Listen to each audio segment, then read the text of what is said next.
गाजर के हलवे की रेसिपी आज मैं आप लोगों के साथ शेयर कर रही हूँ ना। ये कोई मेरी बनाई हुई नहीं है, ये इतनी पुरानी रेसिपी है, मतलब 100 ईयर्स पुरानी रेसिपी है और आई थिंक उससे भी ज़्यादा पुरानी होगी क्योंकि ये रेसिपी मेरी दादी बनाती है।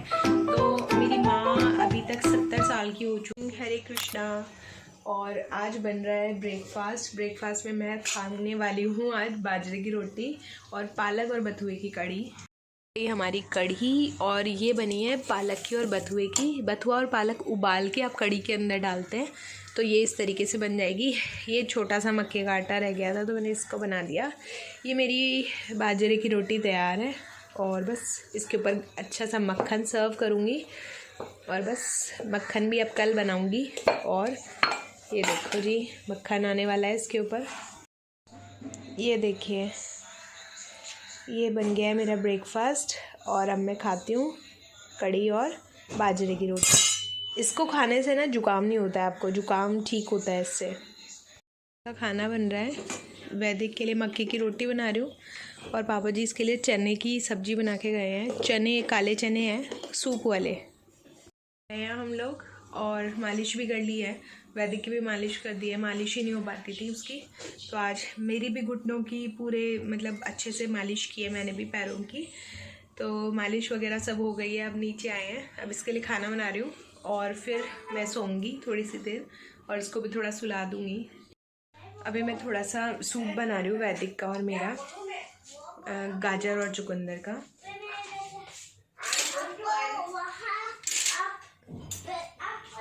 मैं बना रही हूँ गाजर का हलवा और गाजर लेके आ गई हूँ फ्रिज में से। और इन गाजर को अच्छे से एक बार मैं आपको दिखाती हूँ। जैसे ये गाजर है, इन गाजरों को अच्छे से इस तरीके से छीलना है, ऐसे वाले नाइफ से, मतलब वो आलू छीलने वाले से नहीं, ये वाला। इसका फ्रंट पोर्शन, ये बैक वाला घिसने के बाद में अपने आप घिसने में काम आएगा, है ना। ये नहीं काटना है अभी, ये भी अच्छे से घिस लीजिए। गाजर एकदम टाइट होनी चाहिए, इससे क्या होगा, आपको घिसी अच्छे से जाएगी। अगर लूज गाजर लोगे, मतलब पुरानी गाजरें लोगे, तो घिसने में बहुत मुश्किल होगी। ये देखो जी,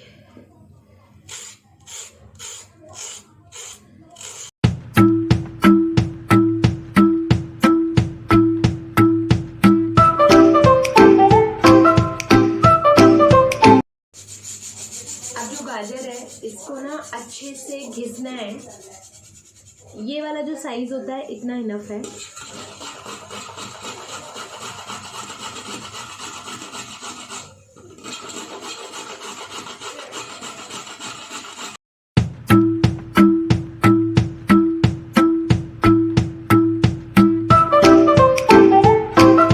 मैंने जो गाजर है वो कढ़ाई में चढ़ा दी है और अब इसमें दूध डालेंगे। मलाई नहीं हटाऊंगी, मलाई के साथ डालूंगी। ये मेरा इसमें 1 किलो दूध चला गया है 1 किलो गाजर में। एक चीज़ का ध्यान रखना है, आपको दूध पहले बॉईल करना है और फिर उसके बाद में गाजर डालनी है। तो मेरा दूध जो था इसमें डाला हुआ, वो ऑलरेडी बॉईल करके मैंने पहले रखा हुआ था और उसके बाद ही मैंने इसमें गाजर ऐड करी है। तो ये आप बनाएं तो लोहे की कढ़ाई में बनाएं या फिर पीतल की कढ़ाई में बनाएं। वैसे लोहे की कढ़ाई में जो मिठाइयाँ बनाई जाती है ना, वो टेस्ट में भी बहुत अच्छी होती है और हेल्थ वाइज भी बहुत अच्छी होती है। तो मिठाइयों को प्रेफर करें कि लोहे में बर्तन में बनाएं, लोहे के बर्तन में। अगर दूध कम रहता है तो और डाल दीजिएगा, जैसे आपको लगता है। तो वैसे इसको सूखने में काफ़ी टाइम लग जाएगा दूध को, तो मावा बनता जाएगा। और मैं मलाई हटा लेती तो वो दूध जो था वो टोन्ड मिल्क हो जाता, फिर इसमें मावा नहीं बनता इतना अच्छे से। पहले सिकाई नहीं होती, जब मैं गाजर का हलवा बनाती हूँ ना तो पहले सिकाई नहीं करती हूँ, बाद में सिकाई करती हूँ। देखिए इस तरीके से गाजर अब जो है वो पकने लग गई है और दूध जो है वो अपने आप सूखता जाता है। ढकना नहीं है इसको बिल्कुल भी, ढकोगे तो गाजर जल्दी से मैश हो जाएगी और जो दूध है ना वो सूखेगा नहीं। तो ढक के नहीं पकाना, जैसे कई लोग इसको कुकर में सीटी दिला के फिर बाद में दूध से काटते हैं, तो वो फिर टेस्ट नहीं आता उतना। तो फिर वो ना गाजर ज़्यादा कट जाती है और फिर एकदम जैसे चटनी के जैसा फ्लेवर आता है, जैसे एकदम गाजर को पीस दो आप और वैसा फ्लेवर आएगा, क्योंकि गाजर फिर पूरी पिस जाएगी आप कुकर में सीटी लगाओगे तो। वो एक इंस्टेंट तरीका है, आप कभी कभी बना सकते हो, लेकिन जो प्रोसेस है गाजर के हलवे का वो इसी तरीके से है। और साथ में चावल बन रहे हैं यहाँ पे और गाजर का हलवा। डिनर जो है ना वो स्पेशल होने वाला है हमारा।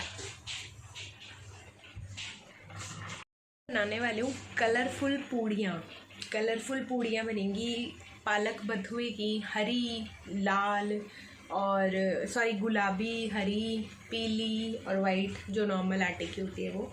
तो कल का व्लॉग आप देखना, बहुत ज़्यादा इंटरेस्टिंग होने वाला है। और ना कल आलू पूड़ी, जो मेरा कलरफुल पूड़ियाँ बनाती हूँ मैं सर्दियों में, और एक अगले संडे को मैं बनाऊँगी मटर की कचौड़ी, वो भी आपको दिखाऊँगी। और अगर संडे को नहीं टाइम मिला तो और कभी बना लूँगी, पर इसी दिसंबर में आपको दिखा दूँगी बना के। वो ऑलमोस्ट सूख गया है, तो ये देखिए अब ना जब एकदम दूध सूख जाएगा, बिल्कुल भी पानी नहीं रहेगा, उस टाइम पे इसमें घी डलेगा और फिर इसकी सिकाई होगी। तो मावे के साथ में ये जो गाजर है वो मिक्स हो जाएगी, तो मावा भी सिक जाएगा और गाजर भी सिक जाएगी। उससे इसका फ्लेवर बहुत अच्छा आता है, रिच फ्लेवर आता है। फिर 5 से 10 मिनट तक हम इसकी सिकाई करेंगे। उसके बाद इसमें चीनी डालेंगे और मैं खांड डालूँगी। आप कोई भी चीनी डाल सकते हो जो आपको पसंद है। यहाँ पर मेरा इसका जो गाजर का पूरा पानी है बस इतना सा बचा है, ऑलमोस्ट सूख गया है। मैं इसमें यहाँ पर ऐड करने वाली हूँ घी। बस ये थोड़ा सा और जो है ना इसको अच्छे से सुखा देती हूँ, बस 2 मिनट में सूख जाएगा। और घी ऐड कर रही हूँ। अब 1 किलो गाजर का हलवा था, 1 किलो दूध डला है। यहाँ पर हम लोग इतनी कटोरी, मतलब छोटी वाली कटोरी आप समझ सकते हैं, वो घी की डालेंगे। घी हमेशा अपनी रिक्वायरमेंट के हिसाब से आप डालिए। कभी भी घी ऐसे नहीं कि आप कितना डालते हो मैं कितना डालती हूँ, जितना आप खा सकते हो ना उतना इसमें डालो, क्योंकि घी है ना एक कंज्यूम करने वाली चीज़ है। जितना आप खा सकते हो, ऐसे ही शुगर होता है, जितनी आपको अच्छी लगती है उतनी ही डालो, एक्स्ट्रा डालने की ज़रूरत नहीं है कि मैंने बताई उतनी ही आपको डालनी है। तो इसी तरीके से घी पर इतना ज़रूर डालिएगा कि अच्छे से सिक जाए, क्योंकि गाजर जो होती है ना वो शुष्क होती है, नेचर में उष्ण होती है, एक तो गर्म होती है गाजर और एक शुष्क होती है। तो इसीलिए इसे दूध में पकाया जाता है, फिर इसका मावा तैयार किया जाता है ताकि इसकी जो शुष्कता है उसको ख़त्म किया जा सके, और घी इसको तार देता है। तो फिर ये आपको जाकर आपके शरीर में वात को नहीं बढ़ाता है। तो जैसे ये चीज़ है ना, ये जो हम बना रहे हैं, तो गाजर ना आप ये मत सोचना कि गाजरें ठंडी होती है, गाजर उष्ण है। हमेशा आयुर्वेद में गाजर को उष्ण बताया गया है, तो नेचर वाइज गाजर उष्ण है। तो इसी वजह से इसकी उष्णता को भी कम करेगा घी। इसकी जो शुष्कता है, मतलब इस जो सूखापन लाने वाला होता है गाजर, अकेली गाजर आपके शरीर में सूखापन लाती है, इसीलिए इसमें घी डाल के दूध में जाकर इसको पकाया जाता है। फिर ये वात रोगियों के लिए भी अच्छी है, पित्त रोगियों के लिए भी अच्छी है, कफ रोगियों के लिए भी अच्छी है। ऐड कर दिया है घी, और इस घी को अब अच्छे से चलाएंगे। इन गाजरों को अच्छे से यहाँ पर रोस्ट करेंगे या फिर सेकेंगे। तो ये इसके अंदर अच्छे से रोस्ट होगी, तो 10 मिनट में कम से कम इसको 10 मिनट तक चलाना है। उसके बाद इसमें चीनी डालनी है। इस तरीके से ना धीमी आंच पे इसकी सिकाई करनी है, तेज़ आंच पे नहीं करनी है, नहीं तो आपका जो हलवा है वो जल जाएगा अगर आपने घी कम डाला है तो इसलिए हमेशा धीमी आंच पे। मैंने इसीलिए गैस जो है वो इस वाली छोटी गैस पे इसको रख लिया है। और मैंने हस्बैंड को बोला कि और मैंने हस्बैंड को कल का मेन्यू भी बता दिया, आज का मेन्यू बता दिया ना, तो इतने खुश हो रहे हैं बोल रहे हैं कि ऐसी चीज़ें बना के खिलाया करना, सूखा सूखा खाना खिला देती है मुझे। तो मैंने उनको बोला गाजर का हलवा बन रहा है, सांभर चावल। एक्चुअली उनको ना सांभर और चावल बहुत पसंद है, और मैं बनाती हूँ जिस तरीके से उनको बहुत अच्छे लगते हैं। तो लहसुन प्याज नहीं डालती मैं, बिना लहसुन प्याज के भी खाना बहुत अच्छा बनता है, तो उनको वही पसंद है। बस अब भोग लगाऊंगी भगवान जी को, फिर सबको सर्व करूँगी। मैं ना जो आपको ड्रिंक बता रही थी न्यूट्री हर्ब्स का, जो मैं ले रही हूँ, अब उससे क्या हो रहा है एक चीज़ मैं आपको क्लियर कर दूँ। आप देख रहे होंगे मुझे छोटे छोटे ना पिंपल्स हो रहे हैं, ये हो रहा है, ये हो रहा है, और एक ये वाला हो रहा है। तो ये पिंपल मुझे न्यूट्री हर्ब को लेने के बाद शुरू हुए हैं। तो इसी तरीके से साफ़ी में होता है, जब आप साफ़ी ले रहे होते हैं ना तो आपका ब्लड प्यूरिफाई हो रहा होता है, तो जो टॉक्सिन्स है आपकी बॉडी के वो आपको बाहर निकल रहे होते हैं, तो वो किसी भी फॉर्म में बाहर निकल सकते हैं।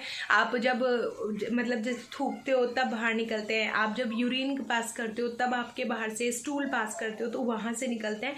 और कई बार होता है कि आपके फेस पे जो एक्ने हो जाते हैं उस वे में भी वो बाहर निकलते हैं, पसीने के थ्रू वो आपके बाहर निकलते हैं। तो बॉडी में जहाँ से भी ये टॉक्सिन्स निकलते हैं, आप देख सकते हो मेरे फेस पे छोटे छोटे उसको लेने से पिंपल्स हो रहे हैं। तो ये मतलब ऐसा नहीं है कि वो आपको गर्मी कर रहा है, दैट मीन्स वो मुझे असर कर रहा है, ठीक है। तो ये एक इसका अगर आप लोग भी उस चीज़ को ट्राई कर रहे हो तो मैं आपको ये चीज़ कंफर्म कर दूं कि आपको थोड़े पिंपल होंगे। आप सोचो कहीं पे कि दीपिका ने तो बोला था कि उससे आपकी स्किन जो है वो बहुत ग्लोई हो जाएगी। तो ग्लो आने से पहले ना मतलब ये फेस करना पड़ेगा कि पिंपल आपको होंगे। साफ़ी पीते हो तब भी ये चीज़ होती है, क्योंकि आपका ब्लड है वो प्योरीफाई होता है, इंटरनली वर्क करती है ना ये सारी चीज़ें, तब आपके शरीर के जो अंदर जो खून है उसको प्योरीफाई कर रही है। तो आपको पिंपल्स भी आएंगे, हो सकता है आपको बाल झड़ने की प्रॉब्लम, कुछ भी शुरू हो सकती है स्टार्टिंग में, बट बाद में धीरे धीरे ये रिजॉल्व हो जाएगा। तो आप लोग घबराना मत इस चीज़ को लेके। यहाँ पे मैं इसमें सिर्फ किशमिश डालने वाली हूँ और कोई भी नट्स नहीं डालूँगी, क्योंकि हम लोग ऑलरेडी इतना नट्स खाते हैं, मॉर्निंग में खाते हैं, फिर सारा जो नट्स होता है अंजीर, खजूर, खुमानी, जो बादाम वगैरह, सब मतलब सारा नट्स हम लोग मॉर्निंग में खाते हैं। तो नट्स की क्वांटिटी ज़्यादा हो जाएगी, फिर हैवी हो जाता है। एक्चुअली नट्स ना पचने में हैवी होता है। तो सुबह का टाइम ठीक है, फिर अगर आपको खाना है तो ऊपर से कच्चा काजू वगैरह डाल के खा सकते हो। वैसे ये अकेला भी इतना टेस्टी लगता है, तो मैं नट्स नहीं डाल रही हूँ इसमें। और अभी तक मैंने इसमें वो नहीं डाली है चीनी, अब डालूँगी, थोड़ी सिकाई कर रही हूँ इसकी। अभी मैं जो कल इसके लिए ड्रेस लाई थी आज पहन के बैठा है, ओवर साइज़ लाई हूँ ताकि 3 साल तो एटलीस्ट निकाल दे। ये थोड़ा बड़ा है इसके, पर लूज़ भी अच्छा लगता है। गाजर के हलवे की रेसिपी आज मैं आप लोगों के साथ शेयर कर रही हूँ ना। ये कोई मेरी बनाई हुई नहीं है, ये इतनी पुरानी रेसिपी है, मतलब 100 ईयर्स पुरानी रेसिपी है। और आई थिंक उससे भी ज़्यादा पुरानी होगी, क्योंकि ये रेसिपी मेरी दादी बनाती है। तो मेरी माँ अभी तक 70 साल की हो चुके हैं, 70 से ऊपर हो गई हैं एक्चुअली। और उनकी जो सास थी वो बनाती थी, उन्होंने उनको सिखाई थी, बचपन से वो बनाती थी। तो आप सोच सकते हो कितने ईयर्स हो चुके हैं और उनकी मम्मा ने उनको सिखाई होगी। तो ये एक ट्रेडिशनल रेसिपी है जो मैंने आज आप लोगों के साथ शेयर की है, बन रही है अभी। तो बहुत पुरानी रेसिपी है ये। सोचेंगे कि जो ये गाजर का हलवा है, अब इसको घी डाल के जब हमने पकाया तो पकने की क्या निशानी है कि क्या पक गया है हमारा हलवा। तो सभी चीज़ों के पकने की एक ही निशानी होती है कि वो घी छोड़ने लगता है। तो ये जो हलवा है ना, वो भी देखो इस तरीके से जो घी है वो सेपरेट होने लग जाएगा, आपका चिपकेगा नहीं, बिल्कुल तलवे पे नहीं लगेगा। दैट मीन्स आपका हलवा जो है वो पक गया है, यानी सिक गया है। अब आप इसमें चीनी डाल सकते हो। चीनी पहले नहीं डालेंगे, क्योंकि अगर पहले आप चीनी डाल दोगे ना तो ये गलेगा नहीं हलवा। तो इस चीज़ को अब जैसे ये पक गया है, देखो बिल्कुल भी नहीं चिपक रहा है, तो अब इस स्टेज पे मैं यहाँ पर चीनी ऐड कर रही हूँ। मेरे पास खांड है तो वही डाल रही हूँ मैं इसमें। ये है मेरे पास खांड। मुझे जहाँ तक लगता है ना, मेरी जो जनरेशन है आने वाली, उनको तो ये भी नहीं पता होगा कि चीनी नाम की बीमारी क्या होती है। उनको ये खांड, शक्कर, गुड़ यही चीज़ें पता होगी हमेशरी। ये देखिए, क्योंकि हमारे घर में चीनी बिल्कुल भी नहीं आती है। ये देखिए, ये क्या होती है, जैसे आप 2 चम्मच अगर चीनी डालते हो तो ये आपको 4 चम्मच डालनी पड़ेगी, यानी 1 चम्मच चीनी और 2 चम्मच खांड। इतना टेस्ट में डिफरेंस होता है। ये गोधुली वालों की है तो इतना डिफरेंस आपको मिलेगा इसमें। तो आप उसी हिसाब से इसको बैलेंस करना, अगर आप भी खांड डाल के बना रहे हो तो। ये देखिए, चीनी डालोगे उसके बाद में हलवा इस तरीके से फिर से पतला हो जाएगा। तो फिर से इसको 10 मिनट कम से कम पका लो, या 5 मिनट, जब तक ये थोड़ा गाढ़ा नहीं हो जाता, यानी चीनी जो है वो चाशनी में नहीं बदल जाती, जब तक इसको पकाना है। इस स्टेज पे इसको बंद नहीं करना है कि चीनी डाली और बंद कर दी, उससे आपका हलवा ना ख़राब हो जाएगा जल्दी से। और इस हलवे को आप स्टोर करके रख सकते हो 2-3 दिन तक, बिना फ्रिज में रखे भी ये चल जाता है हफ्ता भर तक। लेकिन मेरी यही राय है कि पुरानी चीज़ क्यों खानी, आप फ्रेश बनाओ, फ्रेश खा लो, 2-3 दिन तक रख लो ज़्यादा से ज़्यादा, फिर दोबारा बना लो। मैंने ना इलायची कूट ली है। इलायची कभी भी हम लोग इंडियन मिठाई जो बनाते हैं उसमें ज़रूर ही डलती है, सभी मिठाइयों में ऑलमोस्ट। और यहाँ पर इस स्टेज पे मैं इलायची डाल दूँगी। इलायची जब डलती है ना, तभी भगवान को कहा जाता है कि भोग लगाना चाहिए मीठे का, बिना इलायची के नहीं लगाना चाहिए, क्योंकि कृष्ण जी को स्पेशली, क्योंकि उनको इलायची ना बहुत ज़्यादा पसंद है भगवान जी को। तो इलायची इसी वजह से, जैसे मतलब भगवान जी को जब भोग लगाया जाता है तो हलवे में जो खीर में, इसीलिए विधान है क्योंकि भगवान जी को इलायची बहुत प्रिय होती है, उनको बहुत पसंद होती है। सूखता जा रहा है पानी जो है, इसका पानी सुखाना है, मतलब ये देखो बस इसका भी पानी सुखा लेंगे। ऑलमोस्ट सूख गया, अब थोड़ा सा ही बचा है। हलवा जो है वो एकदम तैयार है और गरम गरम सर्व कीजिए अपनी फैमिली को। और कान्हा जी को भोग लगा दिया है क्योंकि हम बिना भोग लगाए हम नहीं खाते हैं ये चीज़ें। तो आप सभी को भी राधे राधे, हरे कृष्णा। मैंने ये हलवा जो है निकाला है। वैदिक को ना मैं जो बर्तन देती हूँ वो चांदी के देती हूँ ज़्यादातर। तो बच्चों के लिए ना चांदी के बर्तन बहुत ज़्यादा अच्छे होते हैं। ये कोई ऐसा नहीं है कि मेरे पास में मतलब चांदी है मैं आप लोगों को दिखा रही हूँ।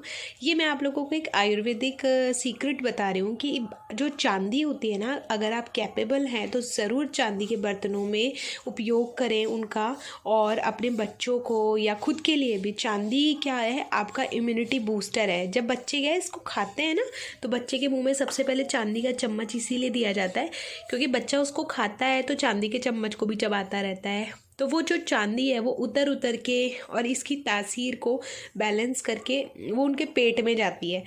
तो क्या होता है कि वो इनके लिए इम्यूनिटी बूस्टर है। तो ये चीज़ अब मैं वैदिक को देती हूँ और टेस्ट कराती हूँ उसको। बताओ टेस्ट करके कैसा है, हाउज इट, यम्मी बना है? बता तो दो कैसा बना है। हाँ जी ओके करूँगी। पहले मेरे को बताओ हलवा कैसा बना है। अच्छा। कैसा बना है, मीठा है कड़वा है, कैसा है? मीठा। मीठा बना है, यम्मी। ये वैदिक का फ़ोन है।